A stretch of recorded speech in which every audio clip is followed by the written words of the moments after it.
Okay, so I'm working on a sketch for a honeybee painting, and I just thought I'd show you kind of what my process is here right now. I plan on doing kind of a mirrored honeybee on the canvas, so I created a digital canvas kind of the same size as my real life canvas. And the reason I do that is proportion wise, I can actually plan and do what I mean to do. The only reason I do this is so that when I put pencil to canvas, I already kind of have an idea that's developed that I want to work on. I have my proportions kind of figured out. So this is just the ideation process for me. And I simply do this from a planning standpoint. Now, if I were going to do a digital painting, then this still would be my first step, is coming to Procreate or some other digital platform. I'm moving my bee down because he's taking up too much space. We got some feet, little feetsies. And again, this is not meant to be precise. It's purely for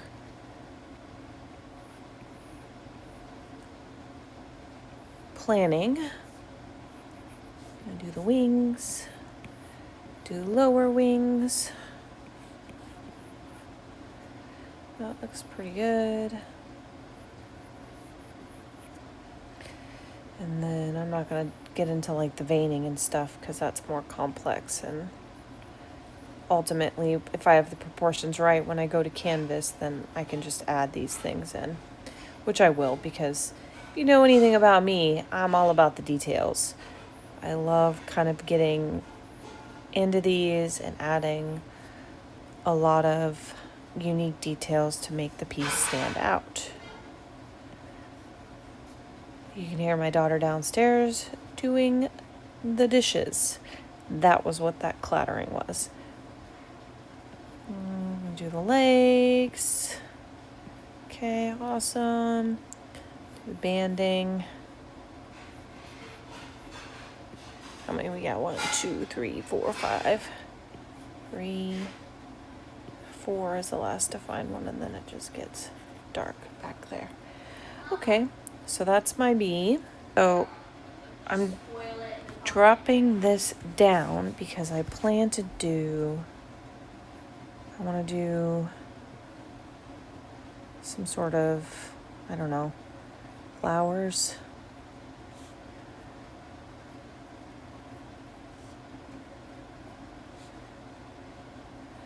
And again, this is just meant to kind of be an example here. Get it? Be an example. I know my jokes are super lame. My kids tell me all the time. I also want to create some sort of kind of border. I'm not super sure on that part yet. Don't like that.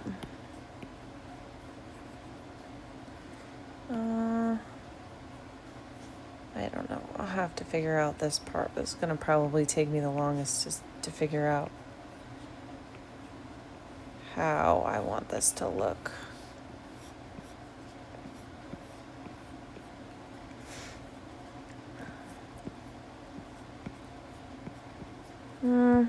Maybe have another flower come out down here.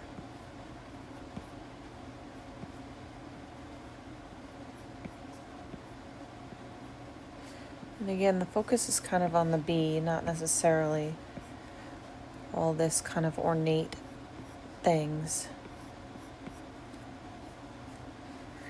But I want it to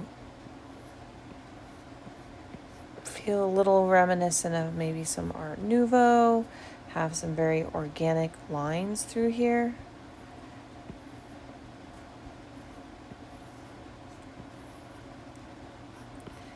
And you could do this process if you're more comfortable on paper. I like that I can just erase with my fingers whenever I need to, very quickly.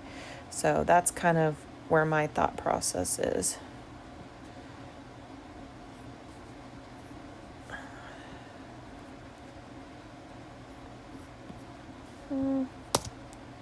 I don't have to pull out my eraser or anything like that. Don't like that as much.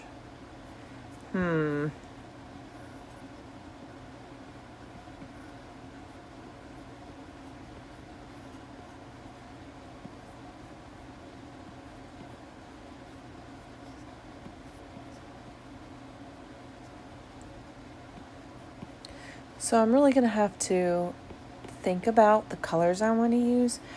I'm probably, because the bee is going to be yellow and gold, and I'm thinking these kind of outside pieces here are going to be gold, that all these flowers are going to be purple. Like light purple is maybe like a crocus or like a saffron crocus if I'm feeling, really detailed about it. Just something that will kind of contrast the colors of the bee as well as these kind of gold accents I'm talking about, so that they can kind of have their own place.